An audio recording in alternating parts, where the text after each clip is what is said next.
जो है हम लोगों का वो क्या है, समुदाय। अच्छा, इंग्लिश में क्या बोलते हैं, कम्युनिटी।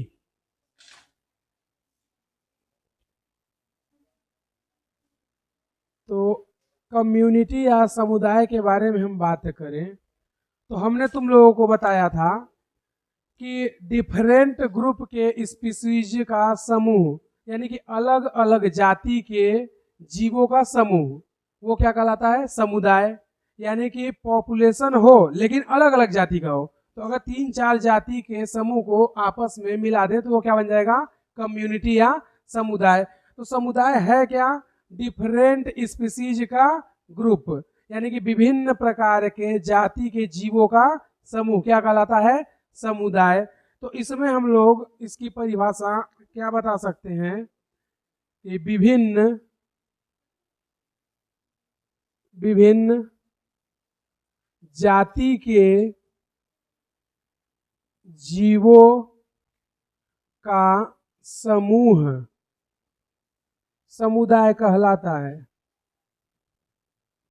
समुदाय कहलाता है। तो इसमें एक ही जाति के लोग नहीं रहेंगे, विभिन्न जाति के रहेंगे। अब जैसे अगर हम लोग बात करें एग्जाम्पल के लिए, तो हम लोग ले लेते हैं एक कम्युनिटी जिसका नाम क्या है, बायोटिक कम्युनिटी। क्या नाम है, बायोटिक कम्युनिटी। हिंदी में क्या बोलेंगे, जैविक समुदाय, जैविक समुदाय। अब इस बायोटिक कम्युनिटी में 2-3 स्पीसीज को अगर हम लोग ऐड कर दें तो वो क्या बन जाएगा, कम्युनिटी।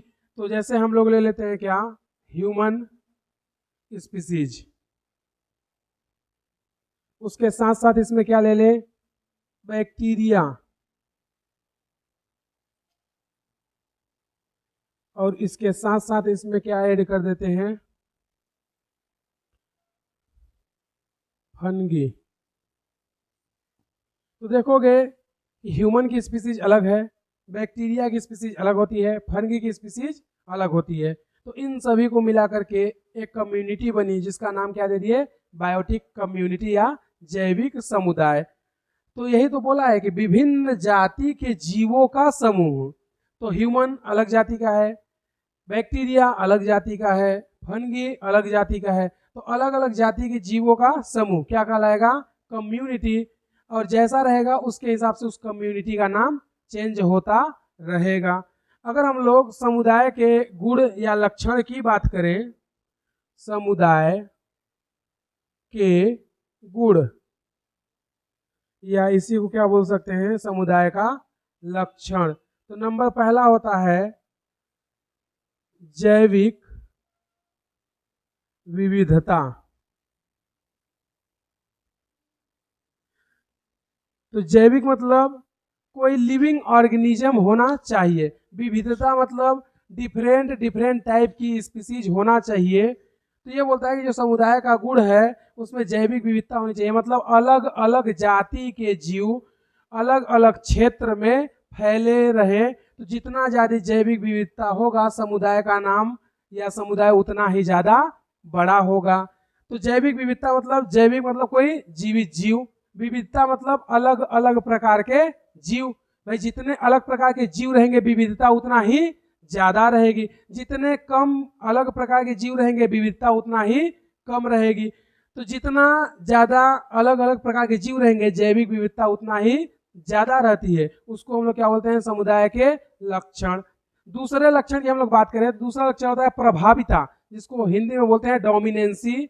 जो प्रभाविता या डोमिनेंसी होता है उसका मतलब क्या होता है कि जैसे मान लो कि एक समुदाय है जिसमें 2-3 जाति के लोग रहते हैं, लेकिन उसमें जिस जाति के ज्यादा लोग रहेंगे उसका प्रभाव ज्यादा रहेगा, और उस समुदाय का नाम भी उसी जाति के द्वारा ही डिसाइड किया है। जैसे किसी गली में जाते हो तो नाम लिख दिया जाता है शुक्ला गली।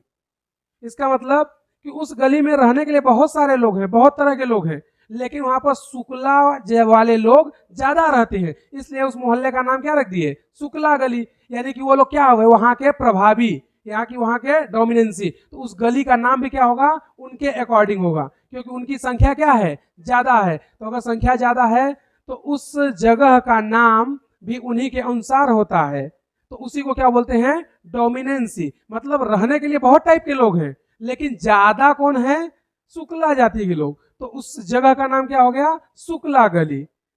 तो उसी तरह से जो दूसरा होता है उसको हम लोग क्या बोलते हैं, प्रभाविता। दूसरे को क्या बोलते हैं, प्रभाविता। प्रभाविता इंग्लिश में बोलते हैं डोमिनेंसी।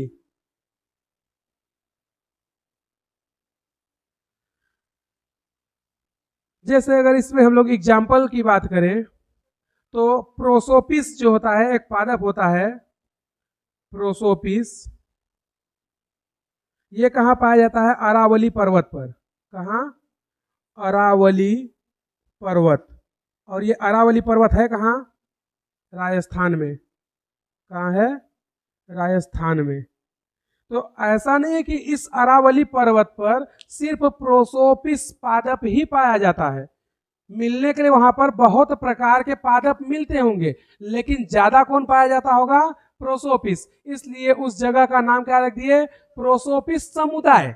उस जगह का नाम क्या हो गया, प्रोसोपिस समुदाय। क्यों, क्योंकि इनका संख्या क्या है, ज्यादा है। तो ये लोग डिसाइड करेंगे कि उस समुदाय, उस जगह का नाम क्या होगा। तो प्रोसोपिस जो पादप होता है वो अरावली पर्वत पर बहुत ज्यादा मात्रा में पाए जाते हैं। उसी तरह अगर हम लोग अगला बात करें तो जैसे वहां पर हमने तुम लोगों को बताया था एक एग्जाम्पल, चीन के घाटियों में मेटासिकोया। तो जो चीन की घाटी होती है उसमें मेटासिकोया पाया जाता है, लेकिन जो मेटासिकोया होता है वो एंडेमिक स्पीसीज है, मतलब वो सिर्फ वही पाई जाएगी, इसके अलावा कहीं नहीं पाई जाएगी। लेकिन ये क्या बोलता है कि मिलेंगे सभी जगह, लेकिन जहां पर ज्यादा संख्या है वहां पर इनकी डोमिनेंसी या प्रभाविता ज्यादा होगी। ऐसा नहीं कि ये सिर्फ राजस्थान में ही मिलता है, मिलने के लिए और भी जगह मिलेगा। जो प्रोसोपिस पादप है ये मिलने के लिए और भी जगह मिल सकता है, लेकिन ज्यादा संख्या कहां पाई जाती है, अरावली पर्वत पर। तो उस अरावली पर्वत का नाम क्या रख दिया, प्रोसोपिस समुदाय। यानी कि ये लोग क्या हो गए, वहां के डोमिनेंसी या प्रभावी लोग हो गए। मिलने के लिए वहां पर बहुत सारे पेड़ पौधे भी मिलते होंगे अलग अलग टाइप के, लेकिन प्रोसोपिस ज्यादा मिलता है। तो प्रभाविता यही बोलता है कि जिस समुदाय या जाति के लोग ज्यादा होते हैं वो वहां पर प्रभावी होते हैं, और उस समुदाय का नाम भी उन्हीं जाति के आधार पर रखा जाता है। तो अरावली पर्वत पर प्रोसोपिस पादप की प्रजातियां बहुत ज्यादा पाई जाती हैं, इसलिए उस समुदाय का नाम क्या हो गया, प्रोसोपिस समुदाय।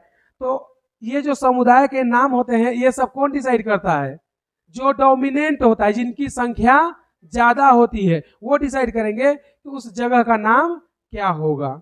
समझे। तो समुदाय में प्रभाविता होती है, यानी कि रहने के लिए तो बहुत टाइप की स्पीसीज रहेंगे, लेकिन कोई एक ऐसी स्पीसीज रहती है जिसका संख्या क्या होता है, ज्यादा। क्योंकि हमने समुदाय की परिभाषा क्या बताई है, विभिन्न जाति के जीव, यानी कि बहुत सारे अलग अलग जाति के जीव रहेंगे, लेकिन कोई एक जाति ऐसी रहेगी जिसका संख्या क्या होगा, ज्यादा। और वही जो जाति की संख्या ज्यादा रहेगी वही डिसाइड करेगा कि उस जगह का नाम क्या होगा। तो उसी को हम लोग क्या बोल देते हैं, समुदाय या कम्युनिटी। समझे। उसी तरह हमने क्या बताया हिमालय का, कि जो पाइनस पौधा होता है, पाइनस का नाम सुने हो ना, पाइनस समुदाय। तो ये पाइनस समुदाय, इसका मतलब क्या है कि ये पाया कहाँ जाएगा, हिमालय रीजन्स में। कहाँ, हिमालय रीजन्स या हिमालय क्षेत्र में। तो ऐसा नहीं है कि हिमालय में सिर्फ पाइनस के पेड़ पाए जाते हैं, मिलने के लिए और भी पेड़ पौधे मिलते होंगे, लेकिन पाइनस के पेड़ बहुत ज्यादा पाए जाते हैं। तो पाइनस डिसाइड करेगा कि उस क्षेत्र का नाम क्या होगा। तो उस समुदाय का नाम क्या रख दिया गया, पाइनस समुदाय। और ये है कहाँ, हिमालय में। तो उसी को हम लोग क्या बोलते हैं, डोमिनेंसी या प्रभाविता। जो तीसरा इसका लक्षण होता है समुदाय का, उसको हम लोग बोलते हैं स्तरीकरण। क्या बोलते हैं, स्तरीकरण। इंग्लिश में बोलते हैं स्ट्रेटिफिकेशन। क्या बोलते हैं? स्ट्रेटिफिकेशन। तो देखना स्तरीकरण क्या होता है। स्तरीकरण मतलब स्तर बाई स्तर या लेयर्स बाई लेयर। तो देखना जैसे तुम लोग कहीं बड़े सिटी में चले जाओ तो उस बड़े सिटी में क्या होता है, सबसे टॉप फ्लोर के बिल्डिंग पे, उसके टॉप फ्लोर पे चढ़ जाओ, जो सबसे ऊंची बिल्डिंग है उसके टॉप फ्लोर पे चढ़ जाओ और देखोगे तो तुम्हें बहुत सारी बिल्डिंग दिखेंगी, लेकिन लगेगा एक सीक्वेंस में कि ये उससे बड़ी है, फिर वो उससे छोटी, फिर छोटी, फिर छोटी, ऐसे क्रम में वो नजर आते हैं। तो उसी को क्या बोलते हैं? स्तरीकरण। मतलब जिसको जैसा आवश्यकता है वो उसके आधार पर अपना ग्रोथ और वृद्धि करता है। और ये देखने से ऐसे लगते हैं कि एक के ऊपर एक, एक एक के ऊपर एक, इस तरह से व्यवस्थित है। जैसे सीढ़ियों पर होता है ना कि जैसे सीढ़ी है तो सबसे नीचे वाले पर चाहे कितने भी लंबे व्यक्ति खड़ा कर दो, अगर ऊपर वाले पे इतना छोटा भी व्यक्ति खड़ा कर दे तो वो बड़ा नजर आएगा। तो उसी तरह से एक स्तर बाई स्तर अपने अकॉर्डिंग खड़े होते हैं। जैसे तुम लोग लाइन में खड़े होते हो तो क्या होता है, जो सबसे छोटे होते हैं वो आगे खड़े होते हैं, जो सबसे बड़े होते हैं वो पीछे, ताकि अगर कोई व्यक्ति देखे तो सामने से लेकर पूरे पीछे तक के सभी लोगों को देख सके। तो वो क्या है, एक स्तर ही तो है। यानी कि सबसे छोटे पहले रहेंगे, फिर मीडियम साइज वाले, फिर सबसे बड़े साइज वाले। तो उसी को क्या बोलते हैं? स्तरीकरण या स्ट्रेटिफिकेशन।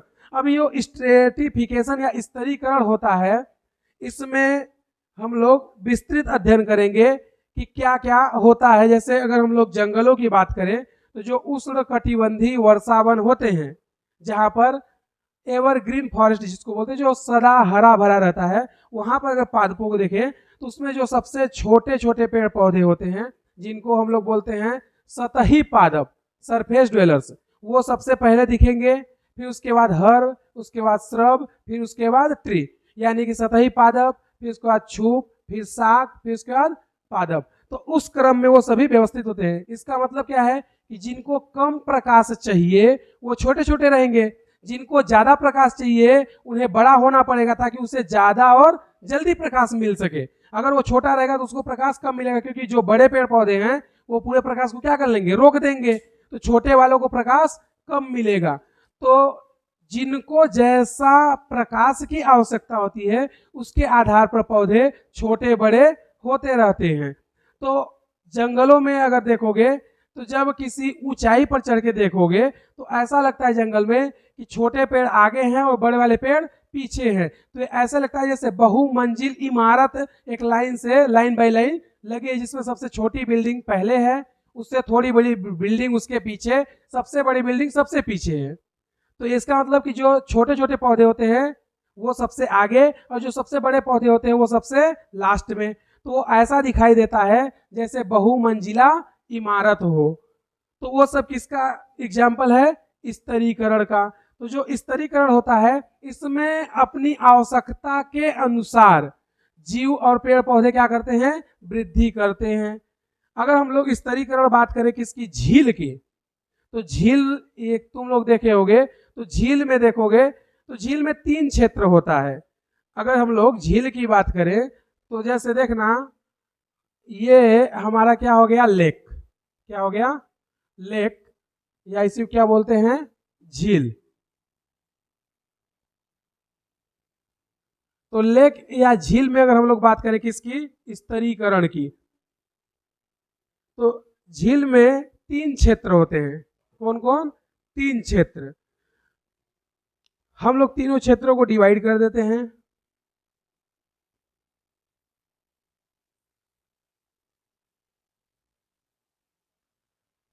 तो जो सबसे पहला क्षेत्र होता है उसको हम लोग बोलते हैं लिटोरल जोन। क्या बोलते हैं? Littoral zone.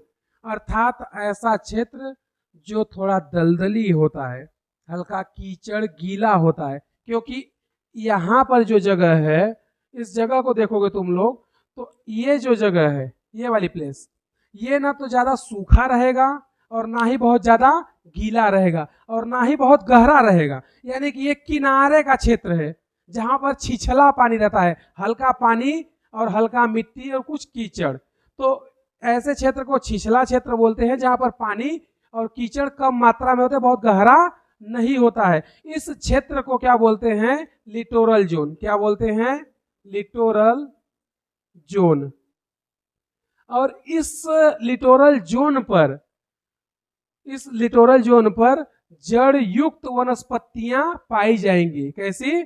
जड़ युक्त वनस्पतियां पाई जाएंगी। यानी कि यहाँ पर बोल सकते हैं कि यहाँ पर ऑटोट्रॉप्स या स्वपोषी पौधे पाए जाते हैं जो अपना भोजन स्वयं बना सकते हैं। तो जो तालाब या झील का किनारा क्षेत्र होता है, जो बहुत गहरा नहीं होता, हल्का छिछला पानी होता है, दलदली एरिया होता है, उसको क्या बोलते हैं? Littoral zone. और उस क्षेत्र में जड़ युक्त वनस्पतियां पाई जाती हैं, या सीधे बोले ऑटोट्रॉफ पाए जाते हैं, या स्वपोषी जो अपना भोजन स्वयं बना सकते हैं। अब जो दूसरा जोन है, दूसरे जोन की बात करें तो दूसरा जोन थोड़ा गहरा होता है, जिसको हम लोग क्या बोलते हैं? Limnetic zone. क्या बोलते हैं? Limnetic zone. तो ये जो ये वाला पार्ट है बीच का, इसको हम लोग क्या बोल रहे हैं? Limnetic zone. अब जो लिम्नेटिक जोन है, ये ऐसा क्षेत्र होता है जो गहरा होता है, लेकिन इसमें पर्याप्त प्रकाश की मात्रा पहुंचती रहती है। तो इस क्षेत्र में ऐसे पौधे मिलेंगे जो पानी में तैरते हो, जिसको बोलते हैं फाइटोप्लैंक्टन। फाइटो मतलब पादप, प्लैंक्टन मतलब प्लवक, जो तैर सकते हैं। तो यहाँ पर पादप प्लवक मिलेंगे, जैसे साइनोबैक्टीरिया, जिसको बोलते हो नील हरित शैवाल, ब्लू ग्रीन एल्गी, डाइएटम्स। ये सब कहाँ मिलेंगे? लिम्नेटिक जोन में। क्योंकि ये पौधे ऐसे होते हैं जो कि पानी में तैरते रहते हैं, मतलब इनकी जड़ें मिट्टी से या नीचे फिक्स नहीं रहती हैं। तो वो सारे पौधे कहाँ पाए जाएंगे? लिम्नेटिक जोन में। उसके बाद अगर हम लोग तीसरे क्षेत्र की बात करें, तो जो तीसरा क्षेत्र है इसको बोलते हैं प्रोफंडल जोन। क्या बोलते हैं? Profundal zone. और जो प्रोफंडल जोन होता है, इसको हम लोग झील या तालाब का पेंदी बोल सकते हैं। अर्थात ये वो क्षेत्र होता है जहां पर प्रकाश पहुंचता ही नहीं, मतलब ये सबसे गहरा क्षेत्र होता है। और यहाँ पर प्रकाश अगर नहीं पहुंचेगा तो क्या यहाँ पर कोई पौधा पाया जाएगा? जब प्रकाश नहीं पहुंचेगा तो प्रकाश संश्लेषण कैसे करेगा? तो प्रोफंडल जोन ऐसा क्षेत्र होता है जहां पर पौधे नहीं पाए जाते हैं, बल्कि यहाँ पर केवल और केवल हेट्रोट्रॉफ या विषमपोषी जीव पाए जाते हैं, यानी कि जो अपना भोजन स्वयं नहीं बनाते, जैसे कछुआ हो गया, केकड़ा हो गया। ये सब कहाँ पाए जाएंगे? इसके तली में, पेंदी में, प्रोफंडल जोन में। तो प्रोफंडल जोन में सभी क्या मिलते हैं? हेट्रोट्रॉफ या विषमपोषी, जो अपना भोजन स्वयं नहीं बनाते हैं, या ऐसे जीव पाए जाएंगे जो तली में मिलते हैं। जो लिम्नेटिक जोन है, ये मध्य का जोन होता है। इसमें प्रकाश पर्याप्त मात्रा में पहुंचती है, इसलिए इस जगह पर गहरा भी है। तो इस जगह पर ऐसे पौधे पाए जाएंगे जो तैर सके, और उन पौधों को क्या बोलते हैं? फाइटोप्लैंक्टन, पादप प्लवक। अर्थात ऐसे पौधे जो तैर सकते हैं, जैसे डाइएटम्स और ब्लू ग्रीन एल्गी, वालवाक्स। ये सभी पौधे क्या होते हैं? इन पर तैर सकते हैं। और जो सबसे पहला जोन होता है उसको क्या बोलते हैं? Littoral zone. इसका मतलब कि यह तालाब या झील का किनारा क्षेत्र होता है, जिस पर हल्का छिछला पानी होता है। यहाँ पर हल्का कीचड़, हल्का पानी होता है, इसलिए यहाँ पर जड़ युक्त वनस्पतियां पाई जाएंगी। क्यों? क्योंकि यहाँ पे गहरा नहीं है, मिट्टी आसानी से ऊपर ही मिल जाएगी, तो यहाँ पर जड़ युक्त पौधे मिल जाते हैं। तो जैसे देखना, तुम लोग कभी तालाब या पोखर वगैरह देखे होगे, तो देखना तालाब के किनारे काई वगैरह लगी रहती है, रहता है कि नहीं होता है? कुछ तालाबों में देखोगे तो किनारे किनारे पर बेशरम का पेड़ भी होता है, लेकिन कभी भी तालाब के बीच में बेशरम का पेड़ नहीं मिलेगा तुम्हें। क्यों? क्योंकि बेशरम को लगने के लिए जड़ चाहिए, और जब तालाब के बीच में वो जाएगा तो उसको जड़ लगने के लिए तालाब गहरा रहेगा, तो जड़ उसका लग नहीं पाएगा मिट्टी में, क्योंकि उसकी मिट्टी चाहिए ना लगने के लिए। तो इसलिए तालाब के बीच में वो पेड़ तुम्हें नहीं मिलेगा, केवल किनारे पर ही मिलेगा। क्यों? क्योंकि किनारे पर हल्का पानी रहता है और मिट्टी तुरंत मिल जाएगी। मतलब बहुत ज्यादा गहरा नहीं होता है। तो फिर बीच में ऐसे पेड़ पौधे पाए जाएंगे जो पानी में तैर सकते हैं। तो लिटोरल जोन या किनारे पर कैसी वनस्पतियां पाई जाती हैं? जड़ युक्त। कैसे पाई जाएंगी? जड़ युक्त। और अगर हम लोग बात करें लिम्नेटिक जोन की, तो इसमें फाइटोप्लैंक्टन या पादप प्लवक, पादप प्लवक, इसमें भी कौन कौन? बीजीए। बीजीए का full form blue green algae, Hindi में बोलते हैं नील हरित शैवाल। एग्जाम्पल और डाइएटम्स, और एग्जाम्पल वॉलवॉक्स। तो ये जीव सब कहाँ पाए जाते हैं? लिम्नेटिक जोन में। और अगर हम लोग बात करें प्रोफंडल जोन की या इसके पेंदी की, तो यहाँ पर केवल हेट्रोट्रॉफ कौन पाया जाएगा? हेट्रोट्रॉफ। और हेट्रोट्रॉफ में भी कौन? जैसे किंग क्रेब, किंग क्रेब को हिंदी में क्या बोलते हैं? केकड़ा। और इसके अलावा यहाँ क्या पाया जाएगा?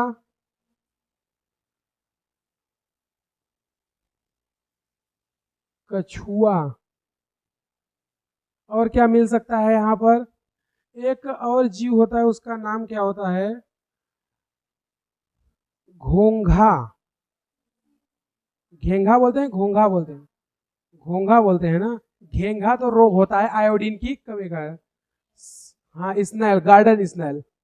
तो वो भी कहाँ पाया जाता है? यहीं पर। तो उसको क्या बोल देते हैं हम लोग?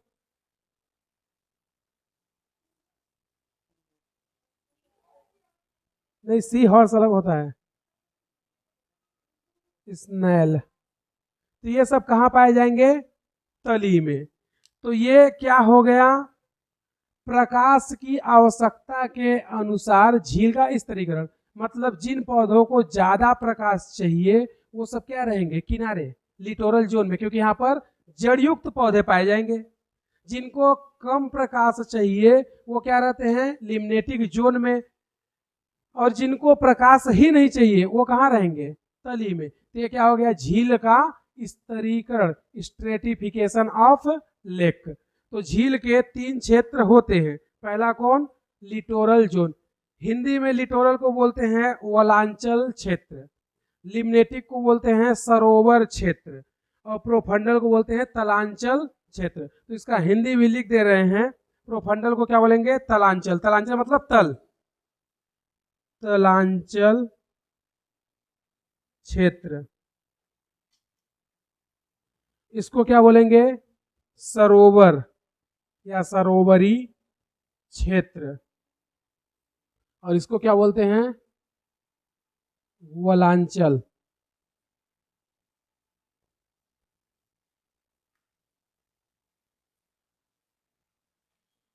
ठीक है। तो ये क्या है? झील का स्तरीकरण। देखना अगला जो है वो क्या है? वनों का स्तरीकरण। ठीक है। तो वनों का स्तरीकरण में वनों में पादप, प्रकाश की आवश्यकता, प्रकाश की आवश्यकता के अनुसार व्यवस्थित रहते हैं।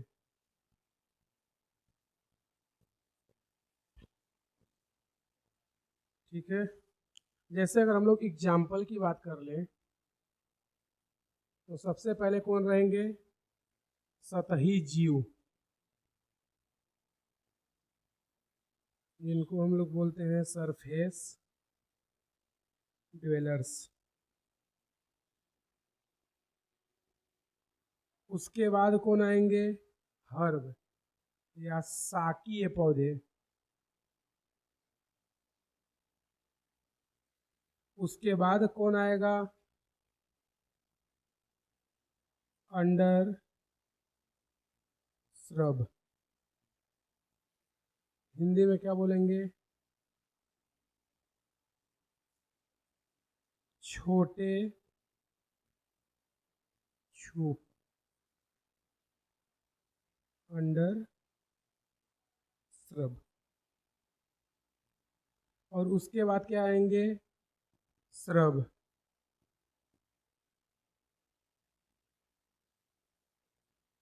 और लास्ट में कौन आएगा?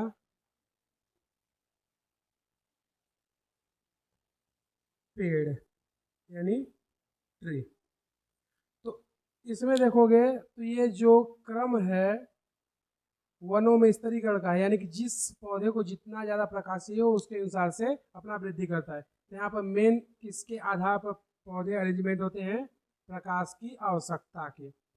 तो जो सतही जीव होते हैं उनको प्रकाश कम चाहिए, तो वो सबसे छोटे छोटे होंगे। जो हर्ब या शाकीय पौधे होते हैं वो थोड़े से बड़े होंगे क्योंकि उन्हें प्रकाश कम चाहिए। जो छोटे छूप या अंडर श्रब होते हैं इनको प्रकाश थोड़ा ज़्यादा चाहिए तो थोड़े और बड़े बड़े होंगे। और जो श्रब होते हैं इनको प्रकाश और ज़्यादा चाहिए तो थोड़ा और बड़े होंगे। जो पेड़ पौधे हैं इनको प्रकाश सबसे ज़्यादा चाहिए तो सबसे बड़े होते हैं।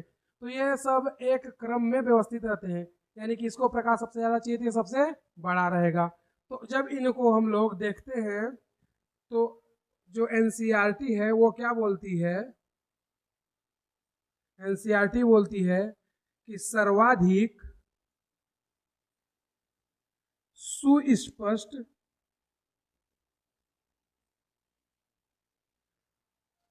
स्तरीकरण ट्रॉपिकल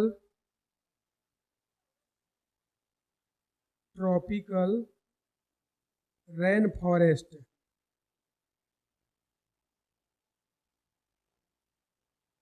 शॉर्ट में इसको हम लोग क्या बोलते हैं? TRF। हिंदी में क्या बोलते हैं इसको?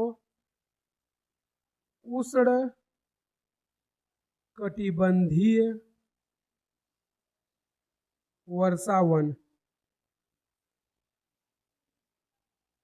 ठीक है। सर्वाधिक सुस्पष्ट स्तरीकरण ट्रॉपिकल रेन फॉरेस्ट में पाया जाता है और यह बहुमंजिला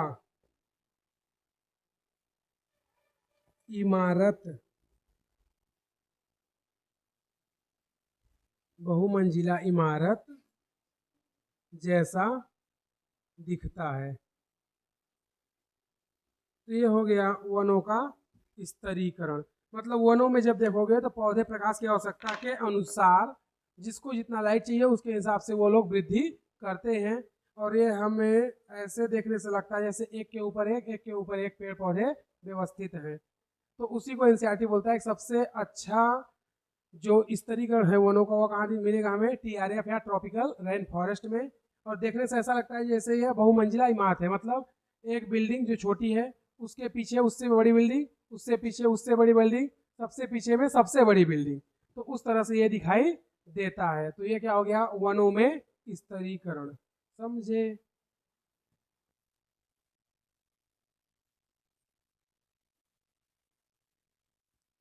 अगला जो है वो है अनुक्रमण। क्या है? अनुक्रमण। इंग्लिश में बोलते हैं सक्सेशन।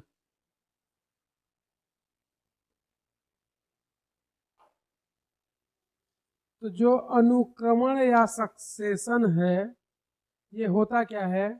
ये एक्चुअल में विकास के जैसे ही कहानी है। अनुक्रमण या सक्सेशन की अगर हम लोग बात करें तो किसी जाति का धीरे धीरे समय के साथ विकास होना या बदलते रहना क्या कहलाता है? सक्सेशन या अनुक्रमण। अब किसी भी जाति का विकास समय के साथ साथ धीरे धीरे बदलता रहता है तो उसी को हम लोग क्या बोलते हैं? अनुक्रमण। जैसे अगर एग्जाम्पल से अगर हम लोग बात करें तो जैसे मान लो कि पहले तुम लोग जब आते थे तो देखे होंगे कि जो रास्ते थे उस पर कोई घर नहीं थे, वो पूरे रोड खाली थे। लेकिन अब देखोगे तो वो रोड धीरे धीरे भरते गए हैं, अब जगह जगह पर घर बनते गया है, मतलब वो जो जगह खाली थी अब वो खाली नहीं बची है। तो क्या हो रहा है, धीरे धीरे विकास होते जा रहा है। तो उसी को क्या बोलते हैं, अनुक्रमण, यानी कि समय के साथ साथ किसी जाति का क्रमिक विकास क्या कहलाता है, अनुक्रमण, या उसी को क्या बोल देते हैं हम लोग, सक्सेशन। तो सक्सेशन या अनुक्रमण कोई अलग चीज नहीं है। जैसे मान लो कि कोई एक डेजर्ट एरिया था या मरुस्थल या रेगिस्तान एरिया था या खाली जगह थी बंजर, जहां पर कुछ भी नहीं था, ठीक है, लेकिन वहां पर किसी के आ जाने से धीरे धीरे विकास होना स्टार्ट हो गया, और वो तब तक चलता रहेगा जब तक कि स्थायी अवस्था प्राप्त ना हो जाए। जैसे देखोगे पहले जहाँ पर जंगल वगैरह थे, अब उसको काट करके कंपनियां ला दिया गया, तो अब वो जंगल नहीं रहा, अब क्या हो गया वहां पर कंपनी। तो अब वो रास्ते बंद थोड़ी रहे, अब तो दिन रात गाड़ियां उस पर चल रही हैं। तो वो क्या है, उसी को क्या बोलते हैं, अनुक्रमण या सक्सेशन, यानी कि समय के साथ साथ धीरे धीरे किसी जाति का विकास क्या कहलाता है, अनुक्रमण या सक्सेशन। अब जो अनुक्रमण या सक्सेशन होता है, इसमें जो सबसे पहले बार आता है उस जगह पर, उसको बोलते हैं पायनियर कम्युनिटी या पुरोगामी समुदाय, क्योंकि वो सबसे पहले आ रहा है। और जो सबसे लास्ट में आता है उसको बोलते हैं क्लाइमैक्स कम्युनिटी या चरम समुदाय। और जो चरम समुदाय होता है वो ज्यादा स्थायी होता है, मतलब वो बहुत लंबे समय तक रुकेगा, मतलब परमानेंट स्टेबल कुछ नहीं होता है। जैसे तुम लोग आए हो तो क्या हमेशा यहाँ रहोगे, नहीं, कुछ समय के लिए रहोगे, उसके बाद फिर चले जाओगे, फिर अगली पीढ़ी आएगी कुछ समय के लिए रहेगी, वो भी चली जाएगी, लेकिन कुछ समय के लिए स्थायी है कि हाँ 50-60 साल तक रहेंगे। तो जो चरम समुदाय या क्लाइमैक्स कम्युनिटी होती है वो ज्यादा स्थायी होती है, लेकिन हमेशा के लिए स्थायी नहीं रहेगी, यानी कि एक समय आएगा जब वो बदल जाएगा। तो जो सबसे पहले आता है उसको बोलते हैं पायनियर कम्युनिटी या पुरोगामी अवस्था, और जो सबसे लास्ट में आता है उसको बोलते हैं क्लाइमैक्स कम्युनिटी या चरम समुदाय या चरम अवस्था। तो जो चरम अवस्था होती है वो जनरली ज्यादा स्थायी होगी एज कंपेयर टू पायनियर। तो जो अगर हम लोग किसी पेड़ पौधे की बात करें तो जो पायनियर कम्युनिटी होती है उसमें सबसे ज्यादा स्थायी क्या होता है, वनों का आना। जैसे कोई एक खाली भूभाग जमीन या जगह पड़ा है, उस पर क्या करें कि पहले धीरे धीरे छोटे छोटे घास उगना प्रारंभ करते हैं, उसके बाद वहां पर कांटे वाले पेड़ पौधे जैसे बैर हो गया, बबूल का पेड़ हो गया, ये सभी पेड़ उगना वहां प्रारंभ होते हैं। फिर कुछ टाइम बाद वहां पे देखोगे तो और अलग अलग प्रकार के पेड़ विकसित होना चालू हो जाएंगे। तो एटलीस्ट देखोगे 30-40-50 साल में वहां पर एक फॉरेस्ट या जंगल का निर्माण हो जाता है।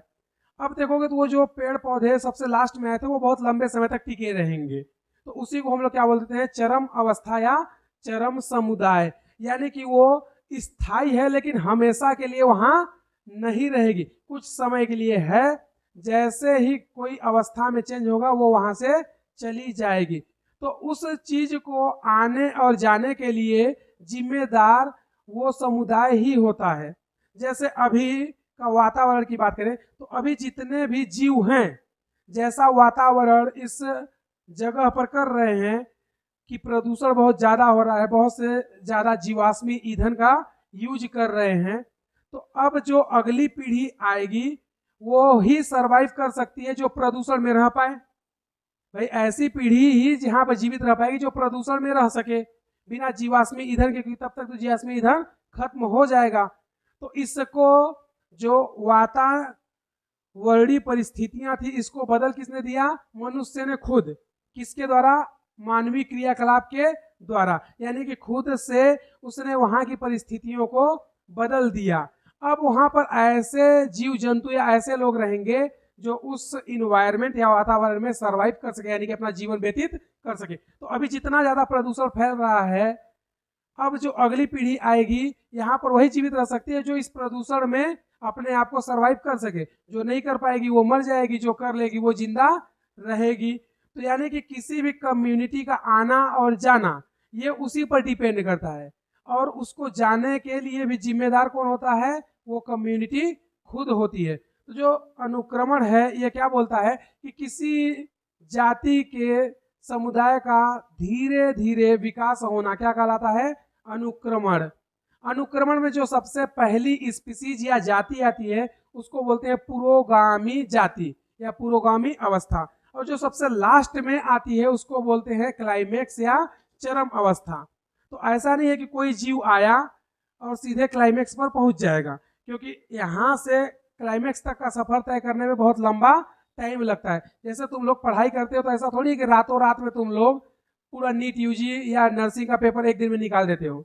यानी कि जब शुरू करते हो और जब तक कि पेपर नहीं होता, इसके बीच में बहुत सारे प्रोसेस है जिनको झेलना पड़ता है। तो उसी तरह ऐसा नहीं है कि कोई भी जीव आया और पॉइनियर से सीधे कहां पहुंच जाए, क्लाइमेक्स तक। तो अगर हम लोग अनुक्रमण की बात करते हैं, क्या बोलता है कि किसी जाति का समय के साथ धीरे धीरे विकास अनुक्रमण कहलाता है। धीरे धीरे विकास अनुक्रमण कहलाता है। और जो सबसे पहले बार आता है उसको क्या बोलते हैं, पॉइनियर कम्युनिटी। पॉइनियर कम्युनिटी या पॉइनियर स्टेज। पॉइनियर हिंदी में क्या बोलते हैं, पुरोगामी अवस्था। पुरोगामी अवस्था मतलब सबसे पहला आने वाला समुदाय, सबसे पहला जीव। और यहां से लेकर जो लास्ट में आएगा क्लाइमेक्स में, क्लाइमेक्स स्टेज हिंदी में क्या बोलते हैं, चरम अवस्था। ये क्या है, अंतिम जीव, या बोले ज्यादा स्थायी, लेकिन हमेशा के लिए नहीं रहेगा। स्थायी ज्यादा है लेकिन हमेशा के लिए नहीं रहेगा। तो अब पॉइनियर से लेकर चरम के बीच में जितनी भी अवस्थाएं आती हैं उन सभी को हम लोग बोलते हैं सीरल स्टेज। क्या बोलते हैं, सीरल स्टेज। हिंदी में बोलते हैं क्रमकी चरण। ठीक है, यानी कि पॉइनियर और क्लाइमेक्स के बीच में और भी जितनी अवस्थाएं आएंगी उन सभी को क्या बोलते हैं, सीरल स्टेज या क्रमकी चरण। पॉइनियर से लेकर क्लाइमेक्स तक को पूरा हम लोग क्या बोलते हैं, सेरे। क्या बोलते हैं, सेरे। हिंदी में क्या बोलते हैं, क्रमक। और ये जो सेरे या क्रमक है इसका नाम भी उस जगह के हिसाब से रखा जाता है। जैसे मान लो कि एक तालाब है, ठीक है, अब उस तालाब का यूज नहीं हो रहा है तो क्या करते हैं लोग कि तालाब में धीरे धीरे कचरा फेंकना शुरू करेंगे, थोड़ा थोड़ा मिट्टी उसमें डालना शुरू करेंगे। और एक टाइम ऐसा आएगा कि देखोगे 10, 15, 20 साल के अंदर अंदर वो पूरा का पूरा तालाब भर जाएगा और वो जो तालाब था वहां पर पानी वगैरह नहीं रहेगा या नहीं जमेगा। तो ऐसा तुम लोग बहुत जगह देखे होंगे कि पहले वहां पर बहुत बड़ा कुआं या तालाब रहता था, लेकिन उसमें कचरा वगैरह सब कुछ डाल डाल के, मिट्टी डाल डाल के उसको धीरे धीरे खत्म कर दिया गया। तो वो भी एक क्या है, सक्सेशन। यानी कि पहले वहां पर पानी था लेकिन अब क्या हो गया, वहां पर पेड़ पौधे या घर मकान वगैरह सब बन गया। तो वो सब क्या होते हैं, सक्सेशन। तो ये बोलता है कि पॉइनियर से लेकर क्लाइमेक्स तक का जो भी स्टेज होता है उसको क्या बोलते हैं, सेरे। और पॉइनियर क्लाइमेक्स के बीच में जो स्टेज होता है उसको क्या बोलते हैं, सेरा स्टेज। तो जहां पर जैसा सक्सेशन या अनुक्रमण होता है उसका नाम भी उसके अनुसार चेंज होता रहता है। जैसे अगर जल में सक्सेशन हो रहा है तो उसको बोलते हैं हाइड्रोसेरे या हाइड्रार्च, क्योंकि कहाँ हो रहा है, जल में। तो जैसा अनुक्रमण होता है उसके हिसाब से उसका नाम चेंज होता रहता है, समझे। तो अनुक्रमण क्या होता है, समय के साथ धीरे धीरे किसी समुदाय या जाति का विकास, उसी को क्या बोलते हैं, अनुक्रमण। तो देखना हमने क्या बताया कि जहां पर जैसा सक्सेशन होता है उसका नाम भी उसके हिसाब से चेंज होता रहता है। अगर जल में अनुक्रमण हो तो उसका नाम क्या होता है? हाइड्रोसेरे। क्या नाम होता है? हाइड्रोसीरे, या इसी को बोलते हैं हाइड्रार्च। क्या बोल देंगे? हाइड्रार्च। और अगर लवणीय जल में सक्सेशन हो, लवणीय जल में अनुक्रमण, तो उसको बोलते हैं लवणीय जल में सक्सेशन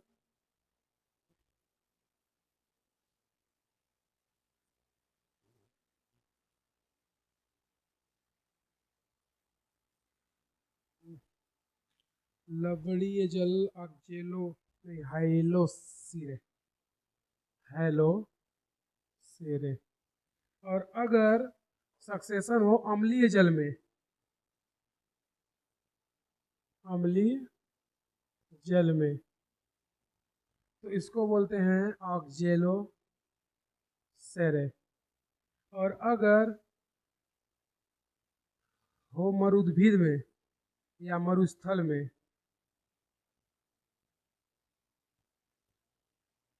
तो उसको क्या बोल देते हैं? जीरो सेरे, या उसे क्या बोलते हैं? जीरार्च। और अगर कहाँ हो चट्टानों पर, चट्टानों पर, तो उसको बोलते हैं हम लोग लिथोसेरे। और अगर हो कहाँ रेत पर, तो उसको हम लोग बोलते हैं सामोसेरे। तो जहां पर जैसा सक्सेशन होता है उसके हिसाब से उसका नाम चेंज होते जाता है। अगला है, इसमें हम लोग जो पहला पढ़ेंगे सक्सेशन वो है लिथोसेरे, यानी कि चट्टानों पर अनुक्रमण, चट्टानों पर अनुक्रमण।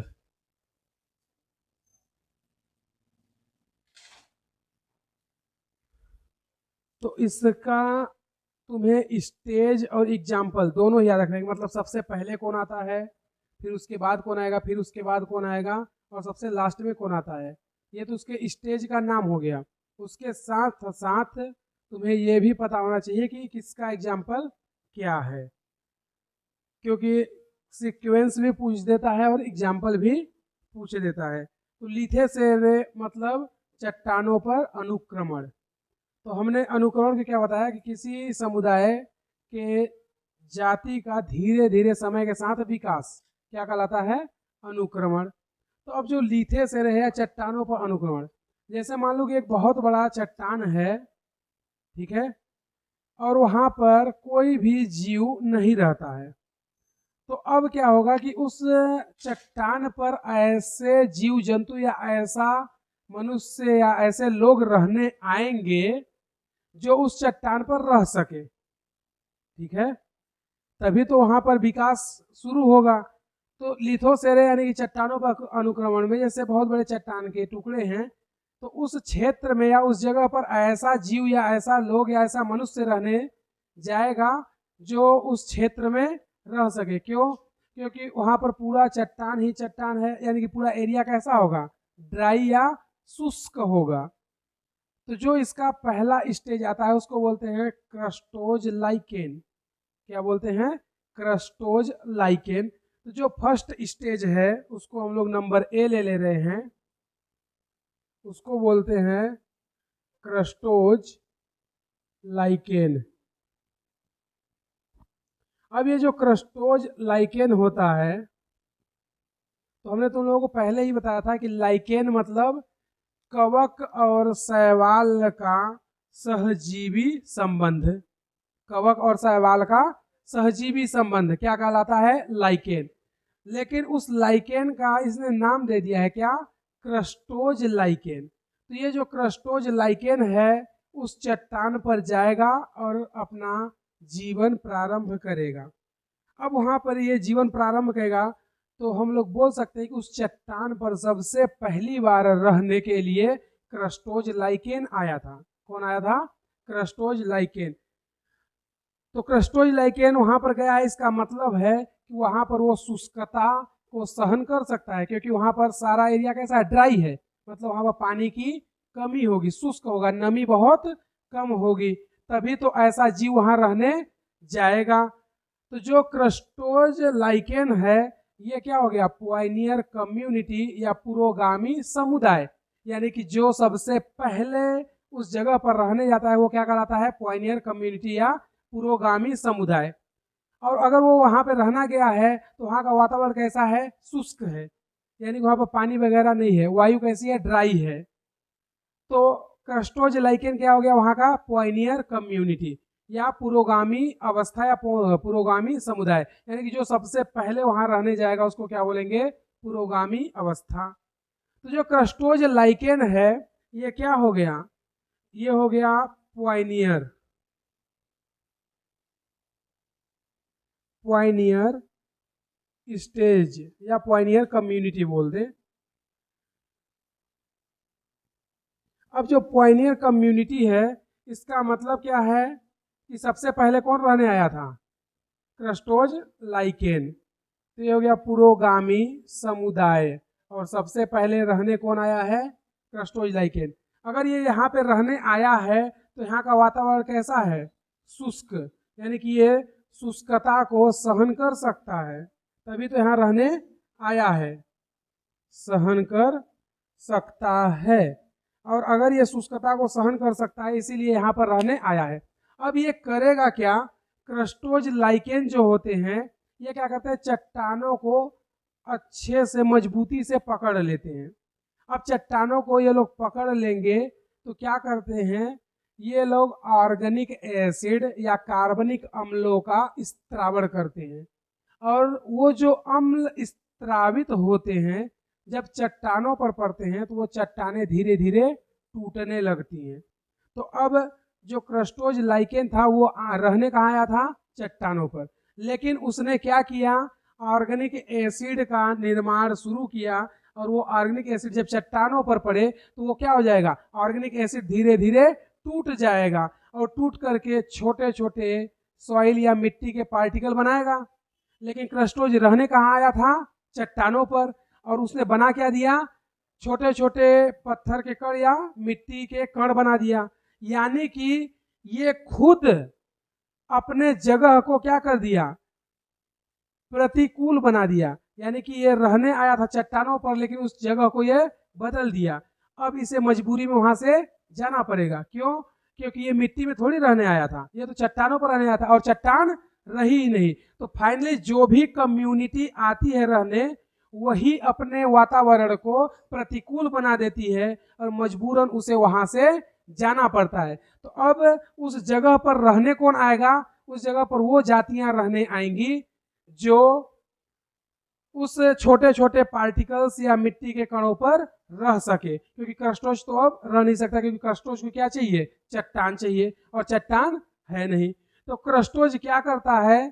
क्रस्टोज ऑर्गेनिक एसिड सिक्रेट करता है। क्या करता है?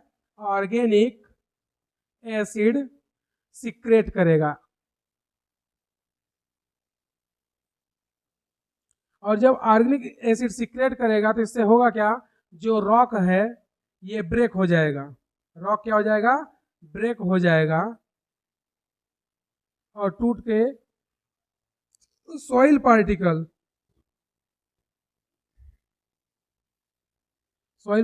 का फॉर्मेशन करेगा या निर्माण कर देगा।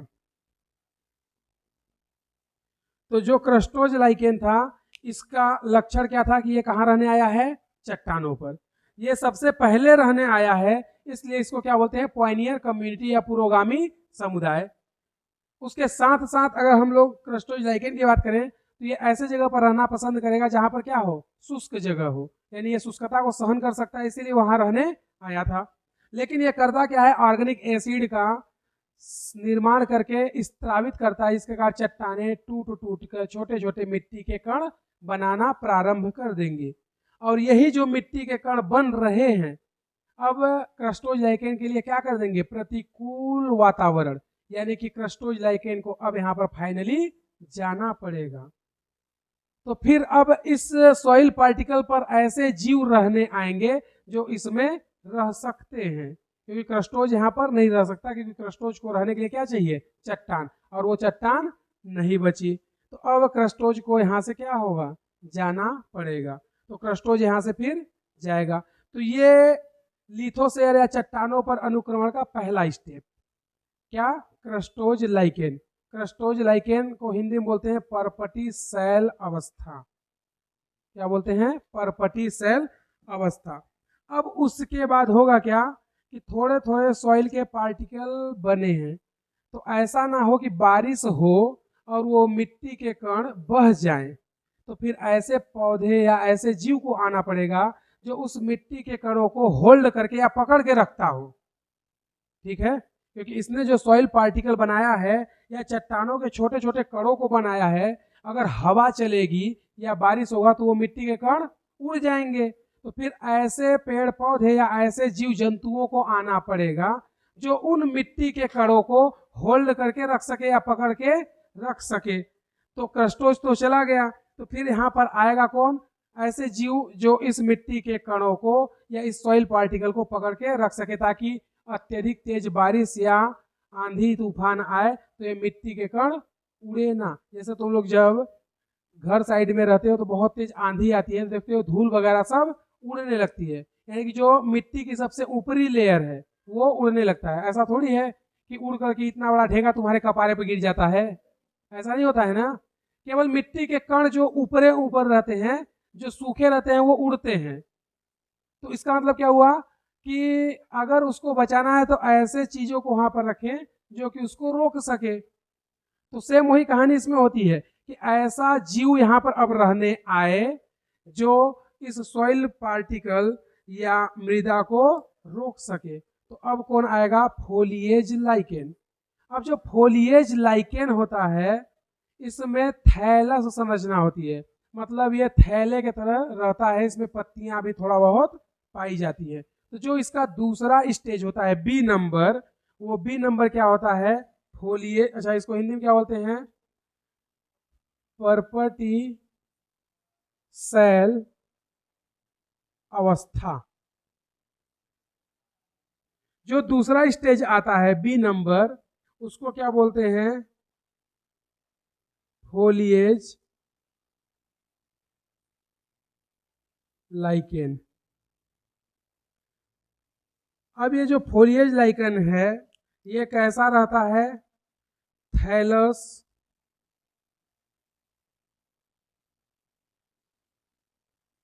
पत्ती नुमा संरचना रहती है। ठीक है, तो जो फोलिएज लाइकेन है ये थोड़ा बड़ा बड़ा पत्ती और थैले की तरह रखा रहेगा। तो इससे होगा क्या कि जो वातावरण में नमी है उस नमी को क्या करेगा, ये एकत्रित करने लगेगा, क्योंकि इसके पास क्या है, थैला है। तो ये मिट्टी को तो बांध ही रहा है, क्योंकि अपने जड़ों से क्या करेगा, मिट्टी को चिपका करके रख लेगा और वो मिट्टी के कण उड़ ना सके। तो जो फोलिएज लाइकेन होता है उसकी थैलस पत्ती नुमा संरचना है, तो ये वातावरण में जो नमी होती है उस नमी को क्या करेगा, एब्जॉर्ब या अवशोषित करके अपने पास रखना स्टार्ट कर देगा। लेकिन जो एक्स्ट्रा नमी है वो क्या होगा, उसके पत्तियों से नीचे टपक के गिरता रहेगा। तो उस आसपास की जो मिट्टी है वो कैसी हो जाएगी, गीली हो जाएगी। कैसी हो जाएगी, गीली, और साथ में नम हो जाएगी, क्योंकि एरिया कैसा था, ड्राई या शुष्क था। तो वहां पर रहने कौन आया, फोलिएज। और फोलिएज की जो संरचना होती है कैसी होती है, थैलस पत्ती नुमा। तो ये क्या करेगा, वातावरण की नमी को अवशोषित करेगा और जो एक्स्ट्रा नमी होगी उससे टपक के जमीन पर गिरेंगे। तो उससे क्या होगा, जमीन या जो मिट्टी है वो हल्का गीला और नमी होने लगेगा। लेकिन फोलिएज आया कहाँ था, सॉइल पार्टिकल पर रहने के लिए, लेकिन वो क्या कर दिया, उस एरिया को पूरा नमी युक्त और गीला कर दिया। लेकिन फोलिएज गीला जगह पर रहने थोड़ी आया था, यानी कि खुद फोलिएज ने अपने अनुकूल परिस्थितियों को क्या कर दिया, प्रतिकूल कर दिया, और फाइनली अब फोलिएज को यहाँ से जाना पड़ेगा। तो फिर यहाँ पर रहने कौन आएगा, अब यहाँ पर ऐसे जीव रहने आएंगे जो नमी और गीले जगह पर रह सकते हो, और नमी गीले जगह पर मॉसेस पौधे होते हैं। देखना तुम लोग, जो घरों में तुम्हारे पेड़ पौधे होते हैं उसको डायरेक्टली धूप में नहीं रखते हैं, उसको छाया में रखते हैं, क्योंकि अगर उसको डायरेक्टली सनलाइट में रखोगे तो वो पौधे जो होते हैं जल जाएंगे। तो कुछ पौधे ऐसे होते हैं जिनको हम लोग बोलते हैं स्कियोफाइटिक प्लांट या छाया रागी पौधे, मतलब उनको प्रकाश मिले लेकिन डायरेक्ट ना मिले, यानी कि जैसे बालकनी में हो गया, गैलरी हो गया, इन जगहों पर तुम लोग ऐसे पौधे रखते हो जिनको डायरेक्ट लाइट नहीं चाहिए लेकिन लाइट चाहिए, यानी कि वो कैसे पौधे होते हैं, छाया रागी, यानी कि उनको डायरेक्ट सनलाइट नहीं चाहिए। तो अब फोलिएज लाइकेन की संरचना कैसी थी, थैलस पत्ती नुमा। तो जब थैलस पत्ती नुमा है तो ये क्या करेगा, अपने एरिया को यानी जिस जगह पे ये रहने आया है क्या कर देगा, नम और गीला कर देगा। तो उस नम और गीले युक्त जगह के कारण फोलिएज लाइकेन को अब जाना पड़ेगा। तो फिर यहाँ पर आएगा कौन, अब यहाँ पर ऐसे पेड़ पौधे या जीव जंतु आएंगे जो नमी और गीला को सहन कर सके, यानी नमी और गीला में रहते हो। और नमी और गीला में कौन रहता है, मॉसेस के पौधे। तो अब यहाँ पर फोलिएज क्या करता है, फोलिएज की अगर बात करें तो ये वातावरण की नमी, वातावरण की नमी को अवशोषित करके आसपास नमी व गीला कर देता है,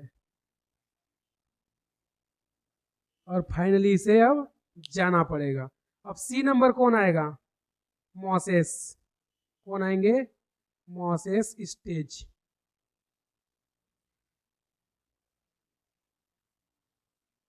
फोलिएज को बोलते हैं पर्णिल अवस्था। तो अब यहाँ पर रहने कौन आएगा, मॉसेस स्टेज या मांस के पौधे, यानी कि ऐसे पौधे जो डायरेक्ट सनलाइट नहीं लेते हैं लेकिन रहेंगे कहाँ, छाए में, यानी कि लाइट तो चाहिए सूर्य का लेकिन डायरेक्टली नहीं चाहिए, छाया में रहने वाले पौधे। तो अब ये क्या करते हैं, ये ऐसे जगह पर रहना पसंद करते हैं जहां पर नमी हो और गीला हो, तो उस जगह पर मॉसेस के पौधे आ जाएंगे। अब जो मॉसेस के पौधे होते हैं ये क्या करेंगे, उस एरिया को और ज्यादा नमी और गीला युक्त करना स्टार्ट कर देंगे, और मॉसेस को फाइनली यहाँ से अब जाना पड़ेगा। तो फिर यहाँ पर कौन आएगा, हर्ब या साकीय पौधे। क्या आएंगे, हर्ब या साकी पौधे। अब जो साकीय पौधे होते हैं वो एक वर्षीय या बहुवर्षीय हो सकते हैं, मतलब कुछ ऐसे पौधे होते हैं जिनका जीवन चक्र 1 साल का होता है, कुछ का 2 साल का। तो 1 साल वाले जो पौधे होते हैं उनका जीवन चक्र 1 साल में खत्म हो जाता है, मतलब 1 साल में उनको फरना फूलना सब कुछ 1 साल में खत्म। और कुछ ऐसे पौधे होते हैं जो 2 साल के होते हैं, यानी कि जो पहला साल होता है वो लोग केवल और केवल वृद्धि करते हैं, केवल ग्रोथ करते हैं, केवल लंबाई में बढ़ते हैं। जो दूसरा साल उनका आता है तब वो फूलना और फलना स्टार्ट करते हैं, यानी 2 साल में अपना जीवन खत्म। तो यहाँ पर मॉसेस स्टेज में क्या करेगा, ये और नमी युक्त और गीला वातावरण कर देगा और मॉसेस को यहाँ से जाना पड़ेगा। तो फिर ऐसे पौधे आएंगे जो अत्यधिक नमी और गीला को सह सके, और ऐसा कौन है, हर्ब या साकीय पौधे। अब जो साकीय पौधे हैं वो क्या करेंगे, वो अपने आसपास की वातावरण को फिर से क्या कर देंगे, प्रतिकूल, मतलब वो अपने वातावरण को चेंज कर देंगे। तो वहां पर कौन आएगा, श्रब, और श्रब से फिर फाइनली कौन आ जाएगा, ट्री। और जो ट्री या फॉरेस्ट स्टेज होता है वो क्या होगा, क्लाइमेक्स कम्युनिटी या चरम समुदाय। लेकिन वो परमानेंटली स्थायी नहीं रहता, लेकिन कुछ समय के लिए या बोले लंबे समय तक स्थायी रहता है। तो मोसेस के बाद जो अगला स्टेप आएगा वो कौन आता है, इधर लिख देते हैं डी नंबर। जो अगला आता है वो आता है हर्ब, या हिंदी में बोलते हैं शाकीय पादप। क्या आएंगे, शाकीय पादप। और इसके बाद डी के बाद क्या है, ई। यहाँ पे कौन आएगा, श्रब, जिसको बोलते हैं छुप। और इसके बाद जो सबसे लास्ट में है वो क्या है, फॉरेस्ट स्टेज। फॉरेस्ट स्टेज यानी कि वन अवस्था। और ये कैसा होगा, क्लाइमेक्स। कैसा होगा, क्लाइमेक्स स्टेज। या ये कैसा होता है, स्थायी। लेकिन ये हमेशा स्थायी होगा ये जरूरी नहीं है। यानी जो सबसे लास्ट में आता है उसको हम लोग बोलते हैं क्लाइमेक्स कम्युनिटी, और जो सबसे पहले आता है उसको बोलते हैं पॉइनियर कम्युनिटी। मतलब इसके बीच का जो स्टेज है, फोलिएज, मॉसेज, हर्ब और श्रब, इन सभी को क्या बोलेंगे, सीरल स्टेज या क्रमकी चरण। और पॉइनियर यानी कि क्रस्टोज से लेकर फॉरेस्ट स्टेज तक को पूरे को क्या बोलते हैं, सेरे। क्या बोलते हैं, सेरे। तो सीरल स्टेज यानी कि पॉइनियर और क्लाइमेक्स के बीच में जो भी बचा, कौन कौन, फोलिएज, मॉसेस, हर्ब और श्रब, ये सब क्या है, सीरल स्टेज।